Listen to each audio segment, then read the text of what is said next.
Okay, let's dive right in. Today we're going through a fascinating explainer that follows a 20-year-old seeker named Evan. Now, Evan is stepping out of the quiet safety of his enlightened parents' palace right into the raw, loud reality of the world. He's on this huge quest to discover inner strength, and through his eyes, well, we're going to explore some incredibly profound spiritual concepts about energy, power, and the unseen forces that literally shape our everyday lives. To kick things off, we really have to ask ourselves a pretty heavy question. What if you had a vault of mystic superpowers just waiting for you, but your own daily habits were actually keeping it locked? It's super easy to look at Evan's journey as just pure fantasy, but we've got to wonder if the daily distractions of our own modern world are actively draining our hidden potential. Like, are the things we mindlessly consume every single day keeping us from accessing a higher level of existence? Keep that question in the back of your mind as we follow Evan right into the marketplace. Section 1. The Thirst for Illusion. Evan meets Diesel. So Evan's journey begins in this incredibly loud, chaotic marketplace. And here he bumps into a vendor named Diesel. Evan just asks for some pure water, but Diesel totally laughs at him. Instead, he starts pushing these bright bottles of sugary, flavored water and alcohol. See, Diesel's worldview is all about immediate gratification. Just drink happiness right now, because bodies are just built to age and die anyway, right? He even pushes natural weed as these fake happy illusions that are supposedly way easier than fighting your own demons. But Evan is sharp. He recognizes that he was given a mystic trust fund of holy power.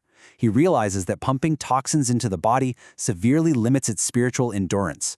Chasing those cheap thrills, it literally just drains that power dry. Evan wisely steps away from Diesel's stall because he grasps this huge concept: karmic debt. He realizes that indulging in these so-called harmless habits actually racks up a super dangerous spiritual cost. Wasting your divine energy on cheap thrills doesn't just damage your body, it actually keeps your soul stuck. It traps you into repeating lifetimes over and over again instead of advancing. Basically, you don't get to retire from reincarnating until you actually become a wise investor of your own energy. Moving on to Section 2. Rebels versus True Masters, the Crowd and the Cloak. As Evan goes deeper into the dusty marketplace, he sees this really stark contrast in how people actually seek power. He spots an angry, restless crowd known as the Dissolvers, and they're aggressively confronting a master named Lord Blue. This confrontation brilliantly illustrates Lord Blue's core philosophy. He says, "We become mystic co-creators, spiritual warriors, not spiritual vandals." He explains that graduated masters learn to direct Holy Spirit energy with genuine wisdom and virtue. Basically, true masters work within cosmic laws rather than just blindly fighting against them. Now, this part is absolutely crucial. Lord Blue warns the crowd that the most dangerous threats to their power aren't actually external forces at all. They're hidden right inside their own minds. These are your inner enemies. We're talking about embedded, unconscious false beliefs, your favorite addictions, earthly attachments, old grudges you just won't let go of. These inner enemies act exactly like malware. They plant misguided motives inside you and totally twist your understanding of cosmic laws, all so you can pretend your toxic habits are perfectly harmless. Crazy, right? The source highlights a really stark difference between these two groups. The Dissolvers, they completely reject the Holy Spirit because they think it's way too restrictive. They want their power to come from anger, hatred, and revenge. They just want enough energy to riot and tear down the things they hate. But true warriors, on the other hand, are fueled by discernment, foresight, and a really strict alignment with cosmic law. Lord Blue makes it crystal clear here. The Holy Spirit is definitely not going to fuel some pointless ego-driven war. Without that holy fire, those angry rebels are just going to become hollowed-out statues, full of noise but completely empty inside. All right, Section 3, Unlocking Your Inner Vault, the Soul's Savings Account. Refusing to become a hollow vessel of anger like those dissolvers, Evan steps right up and asks Lord Blue the ultimate question: how do you actually defeat these enemies? And Lord Blue reveals this beautifully empowering concept. He says, you do not start from zero. You already have a soul savings account literally filled with superpowers, wisdom, and talents that you earned in past lives. They're stored safely right now in a hidden vault. The really tragic part is that we walk around acting spiritually poor, even though we already own these incredible tools. But every single day we collect more false beliefs and earthly distractions, and they just pile up, totally blocking the door to this treasure. So, to gain access to that hidden vault, Lord Blue lists 6 super strict rules. Think of it like a safety mechanism. The vault is going to stay locked until a young warrior actually proves they are trustworthy enough to handle that kind of immense energy. First, you have to learn who your true friends are and stand with them. You have to spot your enemies, and this is key, stop feeding them your energy. You need to align with impersonal cosmic laws, understand the exact difference between a mystic investment and a spiritual siphon, connect with your deeper Christic conscience, and finally, master how to gather, store, and wisely spend that energy. Getting the energy is one thing, but actually keeping it amidst all these earthly distractions, that is the ultimate test. Which brings us to Section 4, purging your inner enemies, cleaning out the vessel.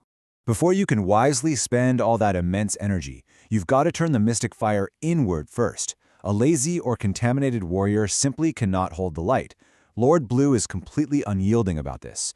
If your auric field is packed with negative emotions or chemical toxins, it literally repels higher powers. You have to strictly cut out specific physical and emotional drains. We're talking drugs, alcohol, nicotine, discordant heavy music that drags your emotions down into the darkness, violent emotional outbursts, and, maybe the sneakiest one, the false beliefs you cling to just to excuse your own bad habits. A Christic warrior has got to be disciplined and completely in charge of their electrochemical cravings. But it's not entirely internal. The source material also outlines what it calls external adversaries. The teachings describe unseen teachers of lies, entities that the text claims actively promote societal corruption and spiritual slavery just to harvest human energy.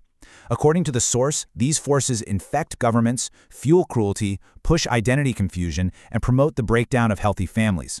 Now, the perspective presented here is that these forces often pretend to be saviors, and if you support them, you essentially become their battery. So within this framework, supporting these external enemies is viewed as nothing short of spiritual suicide. And our final part, Section 5, the 9 mystic powers, the arsenal of the awakened.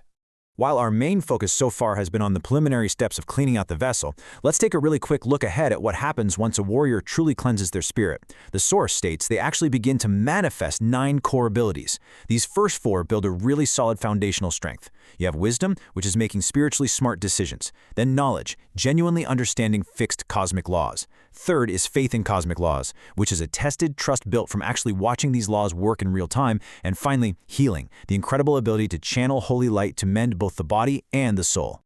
Building right on top of that foundation, the remaining 5 powers culminate in this deep, highly connected understanding. The working of miracles uses higher laws to produce what looks completely impossible to the rest of us. Prophecy uses memory and cycles to actually prepare for the future. Discernment becomes your ultimate spiritual filter, cleanly separating truth from lies. Communication connects you straight to the broader mystic web. And finally, mystic understanding. This allows the young warrior to grasp the spiritual why, actually seeing the root cause behind all physical illusions rather than just hoarding raw information. So what does this all mean for us? The absolutely crucial takeaway from this explainer is this. We all have a vibrant, incredible energy waiting for us right now in our soul's savings account.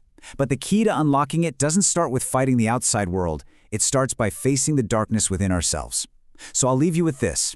What inner enemy, what addiction, what false belief, or maybe what old grudge are you ready to purge today to finally unlock your own mystic vault? It's a journey that really tests our courage in battles we first have to admit are inside ourselves.